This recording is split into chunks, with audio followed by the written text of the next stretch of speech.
Hi everyone, I hope you're having a great day. It's my turn to do the Coloring Memories tag that was started quite a while ago by Elm Colors. I gathered all my show and tell things several weeks ago, and it's just been sitting over there on the corner of my desk mocking me, daring me to find time to film. And now it's now, so let's get right into it.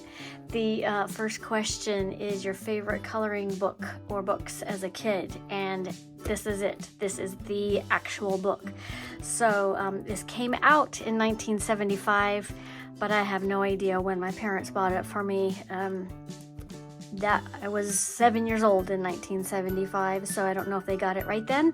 But it was the first one that wasn't, just that regular cheap, thin craft type paper with a real big, simple images to color. And I was fascinated with this because the shapes were drawn by computer, and that was very new in the 70s. So they have a little description of how this book came to be and how the computer works, and how the computer drew images. And so I was just fascinated. So maybe this was the first AI. I don't know, but they made no claims to be human drawing. It was just quite a big thing. So I thought I'd go through and show you some of the pages that I did color that are kind of left over. I guess they were my first whips. And I'll color it. I'm going to color one of the pages, see if I can finish one of them with the pens that I have now, and they're not going to match exactly, but they're close. But I thought it'd be fun for this first little section to show you some of these, because it feeds into some of the answers to the other questions.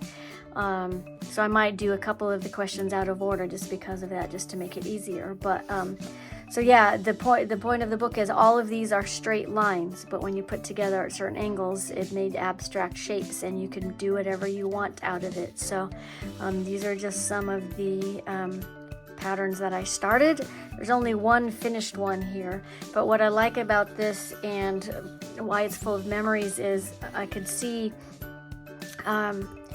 I must have had a friend over from time to time, because here's my note. I asked her if you could stay for dinner. So I was talking to my friend in code, so my mom couldn't hear us. I don't know why it would have been a big deal for me to tell my friend that I asked her, but there's some more things on the backs of some of these that are kind of fun. So these are just little experiments that I evidently started with, just to, you can make different shapes out of the patterns. So I have no idea what PNSA it means.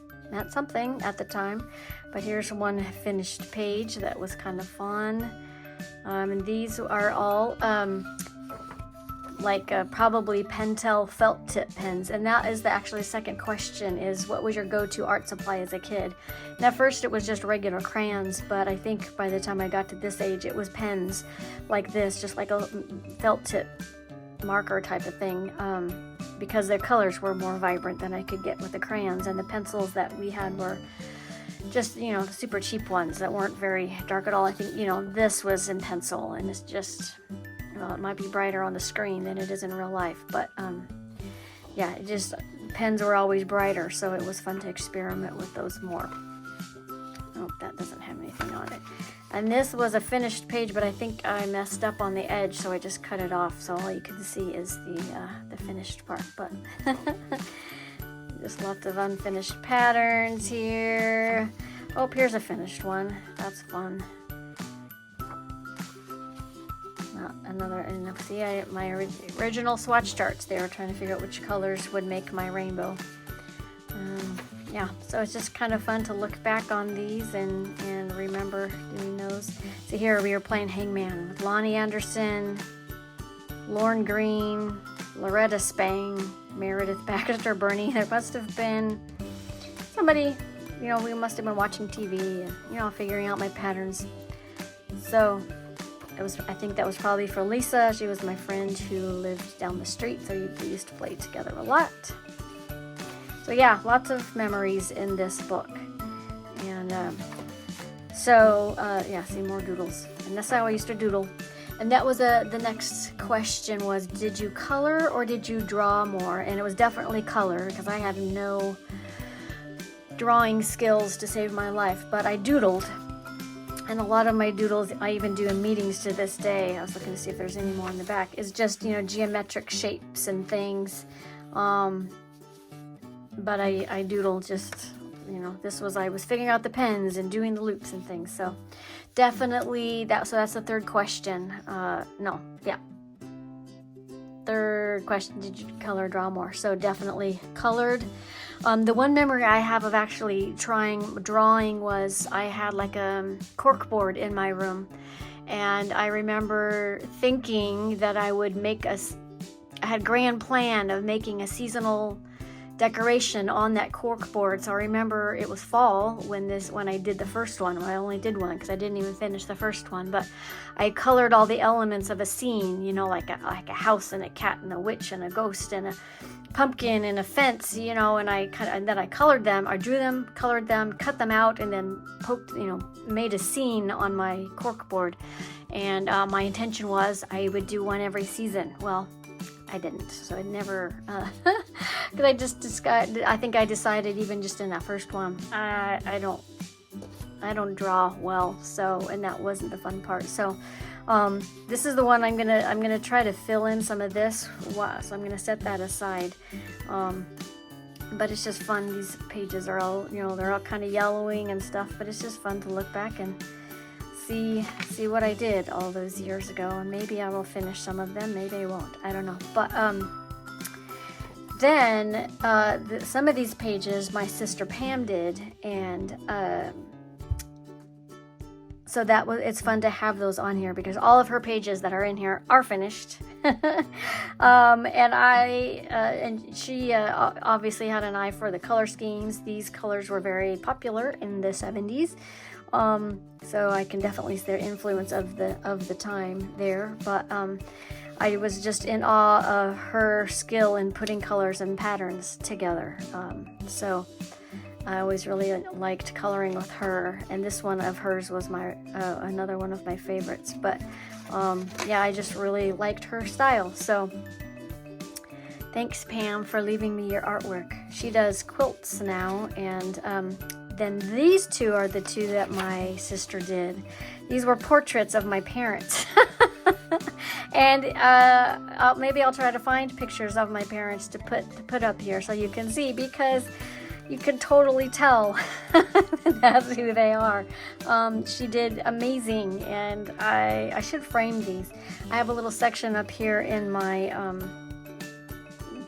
spare bedroom turned art area, where I have art from other people, and any of these I'd be happy to hang, to frame and put up there. But I always just thought these were the awesomest things ever that she figured out how to do. So yeah, very fun. And let's see, I don't think there's any more unfinished ones, but these are just the patterns, blank patterns, and you can definitely see how the pages are definitely yellow, but it just kind of adds to the character. So there you go. That helps answer all kinds of the first few questions. So the fourth question is your favorite coloring memory as a kid or adult. Well, one of them was coloring with my sister, that I just mentioned, and the other one was my dad used to color too. I don't remember coloring with my mom at all, but I used to color with my dad. And the two things I remember were one time whatever he was coloring had a tree in it, and he was coloring in circles, like little circles. And I remember asking him why he did that, because I just did the regular coloring like this that you do when you're little, or at least that I did. But he was doing this, and he said it just helps with the texture and things, and I could never make that work well for me, and to this day I think it's called scumbling now, and I still can't do it. So but I do remember seeing my dad do that, and that would have been just with crayons like this. The other thing I remember my dad doing is taking a pink, a blue, and a yellow, and using those three colors in the same place, like over on top of each other. So the first exposure I had to layers, and then you'd be able to see different colors, kind of had that mottled effect. And I don't remember which order he did it in, but I thought, well, I have you here, I would just try it. and see if I can recreate it. Now, I have this old set of crayons that I bought myself. They're probably at least 10, 15 years old. I don't even know. And when I pulled it out, it's like, it doesn't seem complete, but I know that it is, but I couldn't find just regular pink, and I couldn't find a light blue, and so I don't know what happened, if some of them got lost, but it looks full, so I don't know. So we're gonna try it. I have no idea if this is gonna work. And I just remember something else I forgot to share with you, and I'll do that in a second. I didn't pay enough attention to my outline, but I think this is not gonna be the right order. I think the blue is gonna be too dark. I won't do this too heavily, but well, I don't know. I don't even think you can see that on camera at all. So let's try a lighter color and kind of that scumbling like he did, the little circles. I don't remember his technique. I just remember him using those 3 colors all at the same time, and I thought it was the coolest thing ever. And see, yeah, I can't do it. At least I'm not achieving the results that I remember, so. But it was worth a shot. If I find another combination of crayons, no, see, I can't get that one light enough to work, so yeah. Anyway, we won't worry about that. The other thing I forgot to mention was my go-to art supply as a kid, as you could see in these, was probably the Pentel felt tip markers, and I happened to in these few weeks while between compiling all the show and tell things, I was cleaning out a drawer here in my house, and I found one. Now this wouldn't be the one that I had when I was little doing these, but this, I have no idea how old this is, but this would have been the same kind, and so I probably had this at some point. And I think when I show you one of the other books that I've colored in, there is some felt tip type coloring in it, so that's probably what this is. So this is probably 2015 era, I don't know, but I didn't think I had any more of these, but I found this one, so I figured I would try it out with you here on the video and see if it works. I haven't tried it yet, it's just been sitting there, but no, barely. And ooh, it smells bad. So yeah, so I can go ahead and toss that now, but or maybe I should just keep it for, archival sake. This is from the old days. I should look and see if they still have these pens, because that might be fun, but I don't need any more coloring supplies. But anyway, so that was a fun little thing to have found while I was thinking through this video. Okay, so let's put this to the side. And then the next question is my first adult coloring book. And that, I think, has to be Enchanted Forest, this one right here. Johanna Basford was, I had no memory or no knowledge, at least, of being aware of her, and not like, oh, Johanna Basford, I need one of her books. I think I had no awareness that adult coloring was a thing, but I had the memory of this book always in my mind, and that I liked to do that. And at the time, wouldn't it be cool to find a book that I could color in, later? But it wasn't like a big thing. I had lots of other creative hobbies going on at the time. But I think I was probably walking through, this looks like it might even be from Costco. I don't know. It's just got that kind of sticker on it. I don't know why I think that, but Costco or Target or something, I'm not sure, but I think I saw this with all the little pieces, and it reminded me of these little patterns, and so I probably just grabbed it, and so I had this for a while. So this was my adult coloring supply, the first one, and then so I just started doing some things in it, like I said, with the cheap pencils that I had, and these types of markers that I had, with no knowledge of how to shade or anything. Nothing. And so this is where we're going out of order. There's a later question. The first page you remember being really proud of, and I think the first ones that I remember, other than some of those ones I did as a kid with the pens, were in this book. And well, the first is this spread right here, because this is just with the super cheap pencils that I had, and I just remember being proud of the rainbow tree order. So, you know, obviously it's all the colors up until here. And then over here I had run out of another color. So this whole section is all just rainbow in itself. And you can see, oh, just the pencil marks. And there's no, I don't think there's any shading. It's just all block coloring. But I just liked the fact that I came up with this rainbow thing. And so that was very fun. And then the other one in this book that I remember being proud of is this one, because I did this technique with the brown on for the ground and the blue for the sky. And this is just where I took my cheap pencils, not these are my Prisms, but just doing this, you know, to get that feathered effect. And I was so proud of trying that technique and just doing something different.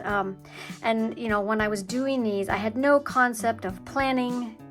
I think I just figured I needed to use all my pens. Oh gosh, I realized I didn't even finish those mushrooms. Interesting. But it looks like some of these are pens and some of this is pencil. And I think at the time I thought like all the green things needed to be all the different colors of greens, and all the flowers needed to be all different, and just everything. And so my first days were just throwing all the colors everywhere with no regard for what was where. But this one I was proud of because of that effect that I did with the pencil strokes. So yeah, and then I didn't color a lot. This was just every once in a while, but you know, this is where I was experimenting with those felt tip markers that I had. And but like I said, it was just, you know, every once in a while. It wasn't a real thing. My kids were little, so I didn't have a ton of time, and it wasn't see, like every color everywhere.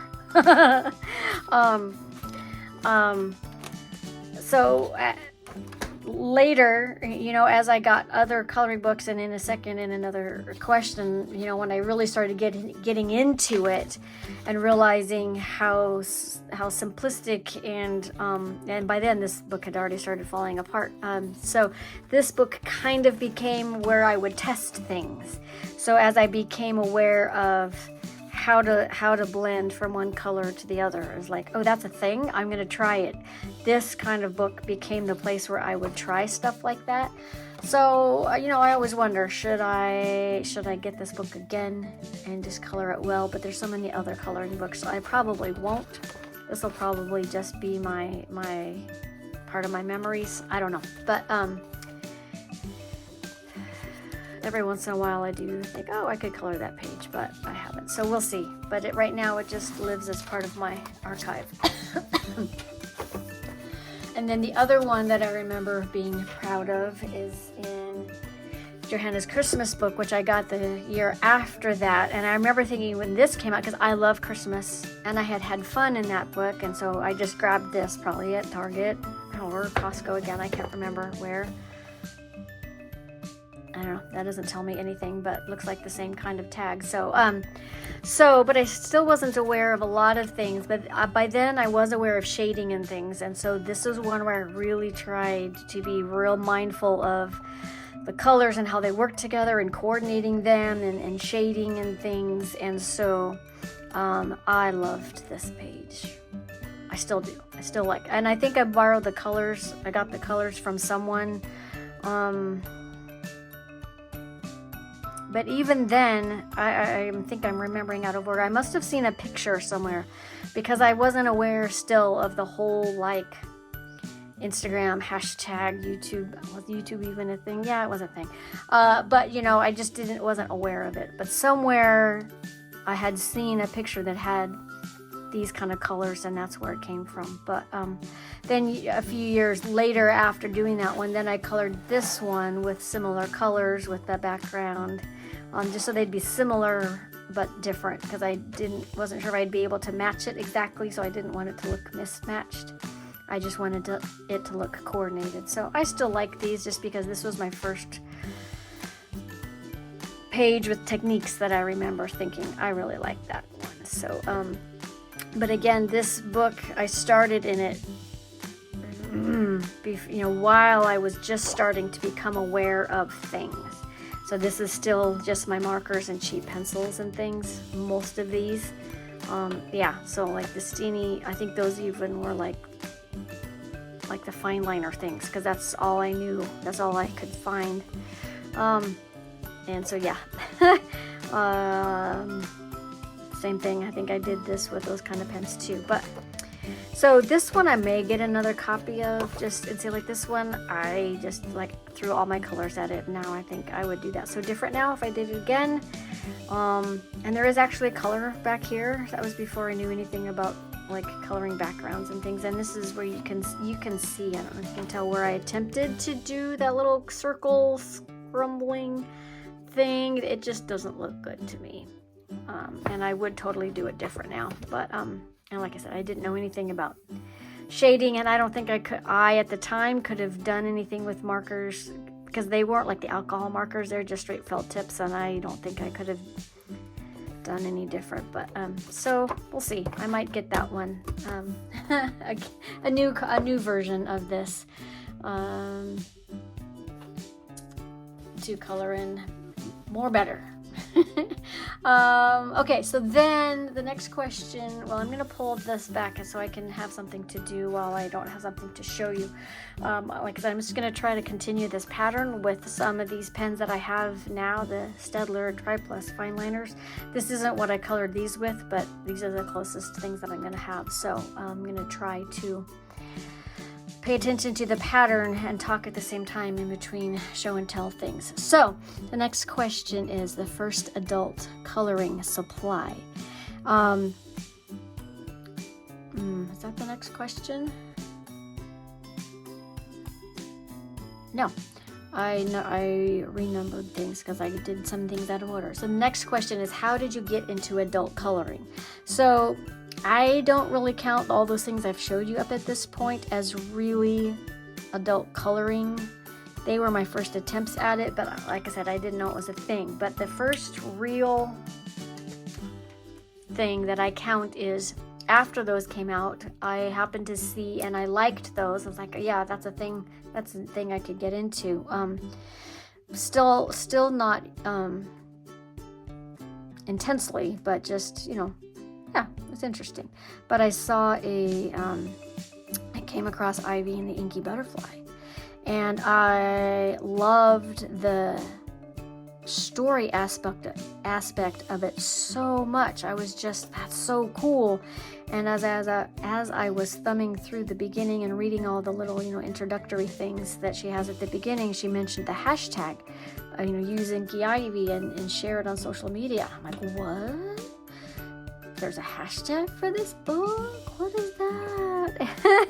So I hopped on Instagram and looked it up, and I was amazed at the world that I did not know existed of adult coloring, and there was hundreds of you. Like, how did I not know? And so that is what I count as my entry into the world of adult coloring, because I posted a picture on my regular Instagram account, but I quickly knew that I was going to want to share every page, because every page by then, because by the time I got into Inky Ivy,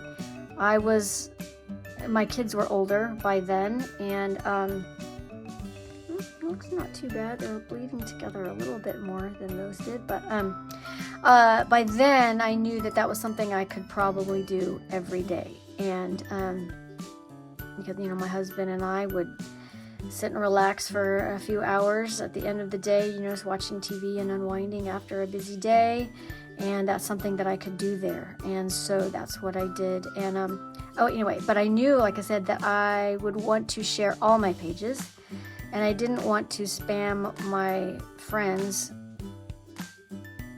in regular life with all my coloring pages. So that's when I started this Tanya Colors on Instagram, and I haven't looked back. So I have I believe I have posted on my Instagram account every page that I've colored so far since that day in 2018. Whether it was great or not, because I think it's important to, because I wanted to show my progress. And at the time, I remember naively thinking, oh, I'm gonna finish Inky Ivy and Inky Butterfly, and then I'll buy my next book. I'm doing something wrong. Hold on. What am I doing wrong? Oh, I shouldn't have done that one. Okay. Well, that's what I get for talking and not paying attention. Anyway, back to, I'll have one book at a time. I'll finish it. Because by then I was seeing all of you all on Instagram posting all your things. I was like, oh, that's great. But I don't need all of those. Oh, let me finish these while let me do this so I don't get confused again. Then it became clear, after seeing everybody post their pictures, and that there was more than one kind of pencil. Oh, but now that's showing through. Okay, I won't do that again. So that's when I, shortly after that, like just after the first couple months, I was like, okay, I need some different pencils, because my little cheapo Target Rose Art, I couldn't make do anything like I was starting to want to. So I was trying to, do research and read everything I could from all you all. I'm sorry, my grammar today is bad. All of you. And I couldn't decide whether I wanted Polychromos or Prismacolors, and those were the two I was deciding between. I had bought an open stock of each one to see, and I liked them both, and I couldn't decide, and I was like, how am I going to pick? And I'm going to have to fix that. And then in the midst of all of that, I got some unexpected income, and decided to splurge and bought full sets of both all at once, Polychromos and Prismacolor. And that was just the beginning. It's like, okay, I have my one Inky Ivy book, and I have my two fabulous full sets of pencils. I'm set. I don't need anything else. I'm not gonna be the kind that's got, dozens and dozens of books. So that's how those are my first coloring supplies and how I got into coloring. But as we all know, once you start down the rabbit hole of collecting supplies, it's hard to stop. But I bought these just to experiment with, and I decided they're great, but I like pencils better. These are too fine for the type of pages I normally color anyway, but I know some people use them for embellishing details and stuff. Every once in a while I do, but not very often. I'm mostly just pencils. Okay, so that one. Okay, so then the next question was, did I miss anything? Nope, I guess not. Who was the first YouTube colorist? And I really don't remember for sure. I have an idea that it was somebody like, I think it was probably like Chris Cheng. I don't know why I think that though, but I know there was somebody else that I watched, and I wish I could remember who, because she did a tutorial on coloring a sunset sky gradient, just the traditional yellow into orange into red. But the way that she did it was really interesting. And I didn't try it at the time because I think maybe when I saw it, I hadn't gotten my good pencils yet. And then when I got them, I couldn't find her. I don't know, but I wish I could remember who that was, because I remember her video was really good. So if any of you remember from probably 2018, somebody who did a video about sunsets, let me know in the comments. But Chris Cheng is the first one I remember seeing. I didn't intend to really do much with YouTube because I wasn't you know, I'll just share my pictures on Instagram and watch videos, but I don't need to do anything with it. But then a few years later, oh yeah, I did that because I colored that one wrong. No, I colored that one before. Sorry, throwing myself off. A few years later, I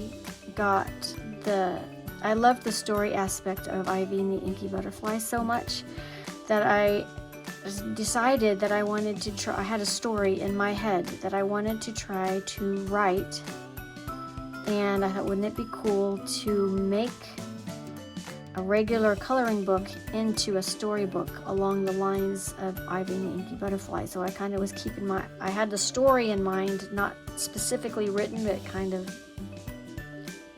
the gist of it, the idea of it. And I thought, when I will keep my eyes open for new books coming out, and when I see one that I think will work, I will adapt it.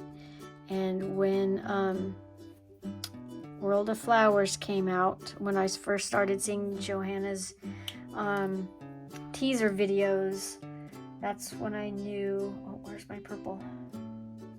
Oh shoot, my purple. I'm using a different, nope, bummer. Where'd my purple go? Is this it? Hold on, sorry. I had everything out and ready. There it is, okay.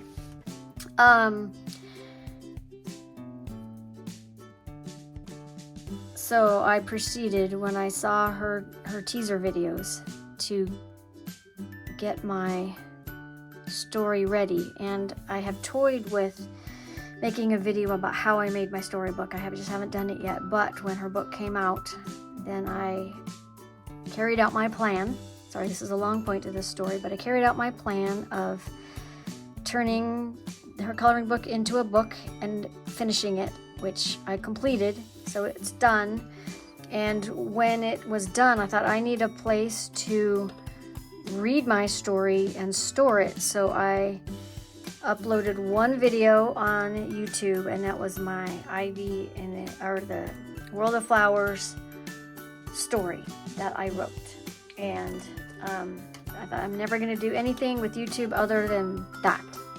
So it sat there for a few years, and that's what it did. You know, oh, this pen's not working. This is not the right color, but my fine liners didn't have anything nearly close to that green. This one isn't super close either, but it's closer.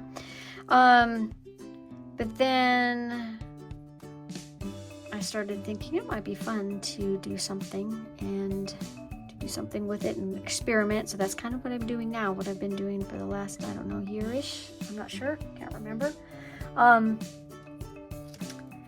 And here we are. So that's how I've gotten to this point in my adult coloring journey.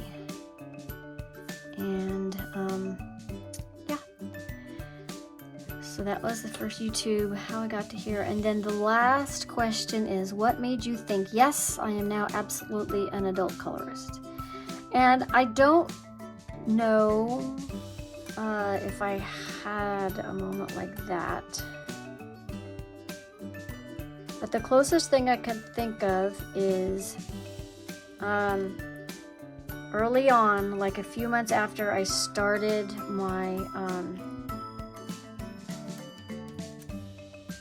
Instagram account, somebody commented, they said something, well, it's beautiful or something, or you could have even just said, because the next part they said was, I love that coloring, or I love the coloring style like that. And I remember thinking, it's a style? There's what's my style? I don't know. I'm just coloring. What's my style? And I still to this day I'm not really sure, because the page she posted, or the post that comment came on, like, didn't seem like anything special to me. It was just kind of average. But to her, it stood out as a specific. Okay, what am I doing? Hold on. Okay, sorry. To this person, this commenter, it was a style, and I remember at the time thinking, oh, well, maybe I do know what I'm doing, and I just didn't know I knew what I was doing. So that's really like the first, I don't know if that's the one that made me feel like an adult colorist. I don't know that I feel like one, but maybe I am. That's the first moment I remember thinking, oh, maybe I know what I'm doing. I don't know. But that's really as close as I can say to that answer. To that question. Sorry. I had discovered that it's hard to color and talk at the same time. So let me just shut up for a second while I do this last little bit so I don't mess up the pattern anymore.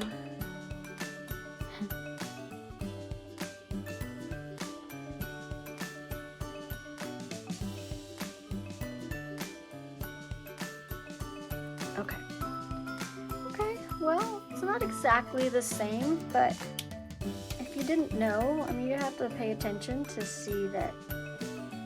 Oh, shoot, I just realized I wasn't supposed to color in these little blues right there. Yeah. Oh well, maybe I'll have to go in and color all the rest of them like that so they match. We'll see. Okay, that is all of the questions. And those are the biggest memories of coloring. So, thanks for listening. And if you haven't done this tag yet, consider yourself tagged. I'd love to hear your answers. So tag Elm Colors because she's the one who started it. Thank you. And tag me so I can see it. And I'll see you around. And I hope you're having a great coloring day. Bye, everybody.